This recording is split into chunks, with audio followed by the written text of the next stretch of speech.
So ఓటుకు నోటుపై నేను విచారణ తెలంగాణ ఏసీబీ దర్యాప్తు సరిగా లేదు. కేసును సిబిఐకి అప్పగించాలి. వాళ్ళ అసలు ఓటుకు నేటి కేసు సరిగా దర్యాప్తు చేస్తలేదట ఏసీబీ.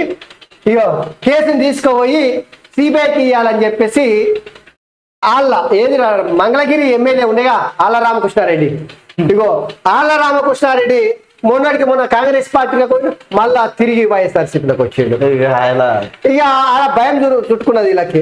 రేవంత్ రెడ్డి ముఖ్యమంత్రి అయిన మరుక్షణమే వైఎస్ఆర్సీపీకి భయం చుట్టుకుంది. హైదరాబాద్ లో ఏమి వాళ్ళ పప్పులు ఉట్టలేవు, అసలు వాళ్ళని భయం చుట్టుకున్నాడు. ఇక ఓటుకు రేవంత్ రెడ్డిని ఇబ్బంది పెట్టాలంటే వీళ్ళకు ఆయుపాటు అన్నట్టు ఓటుకు నేటి.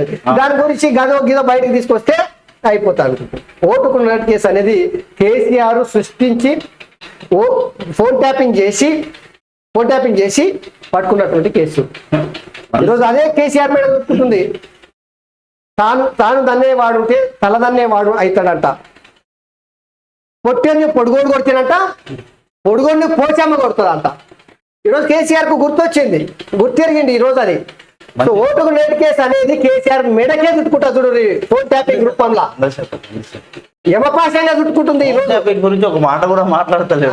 ఇక ఈ పత్రికలలో ఆ వార్త రాసుకొస్తే ఈ కుండలేదో బద్దలైనట్టు ఆకాశం ఉరిమి మంగళం మీద పడ్డట్టు అయితే అనుకుంటున్నారు కానీ అంతా ఉట్టిది. ఫోన్ ట్యాపింగ్ ఇంత పెద్ద ఎత్తున దుమారం లేపుతుంటే ఒక్క వార్త కూడా లేదు. ఆ ఫోన్ ట్యాపింగ్ గురించి రాయరు. ఓటు ఉండేటి కేసు చిటుక్కు మన వెంబడే రాస్తారు. వాళ్ళ చెల్లె తీసుకున్న 100 కిలోల నెయ్యి గురించి రాయాలి.